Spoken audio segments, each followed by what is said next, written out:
વર્ષ 2024માં ફાગણ સુદ 14ના દિવસે સાંજના 5:30 ઈશ્વરિયા ગામમાં હોલિકા પ્રગટાવવામાં આવી હતી.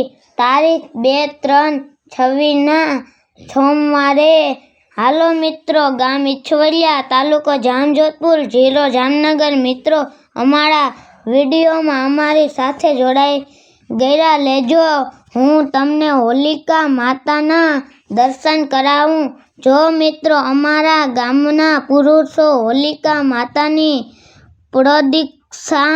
પ્રદક્ષિણ કરે છે અને મનમાં પોતાની જાણે અજાણે થયેલી ભૂલની માફી માંગે છે અને પોતાનું જીવન આનંદમય થાય તેવી પ્રાર્થના કરે છે.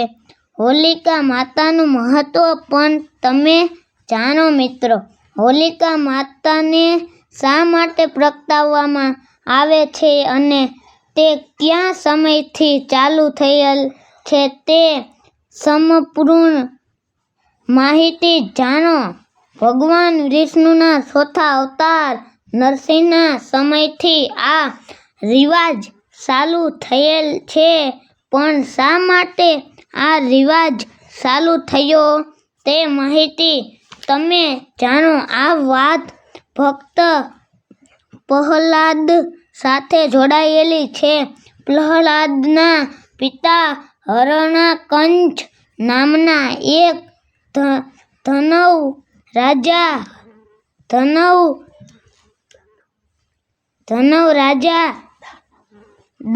રાજા હતા.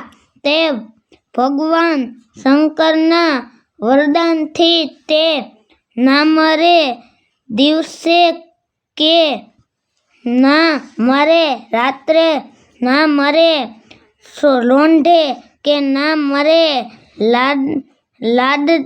લાકડે, ના મરે પુરુષથી, ના મરે સ્ત્રીથી, ના મરે વરદાનના કારણે તે પોતાને બ્રહ્માસ્ત્રનો અધિપતિ માનવામાં લાગ્યો હતો અને ભગવાન વિષ્ણુના ભક્તોને હેરાન કરતો હતો. હરણ્યકંચનો પુત્ર પ્રહલાદ પણ વિષ્ણુનો ભક્ત હતો. એટલે હરણ્યકંચ તેને મારવા માટે પોતાની બહેન હોલિકાને કામ સોંપે છે. હોલિકાને પણ આગથી ના મરે તે વરદાન હતું. એટલે હોલિકા પોતાના ભાઈની વાત માની પ્રહલાદને આગમાં બાળવાના કારણે તે ચિતા પર બેસે છે અને પ્રહલાદને ખોળામાં બેસાડે છે.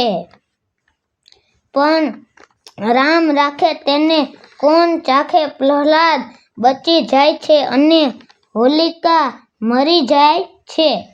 આ રિવાજ ત્યાંથી ચાલુ થયો. મિત્રો, આ મારી માહિતી કેવી લાગી તે કોમેન્ટમાં લખજો. ત્યાં ગામમાં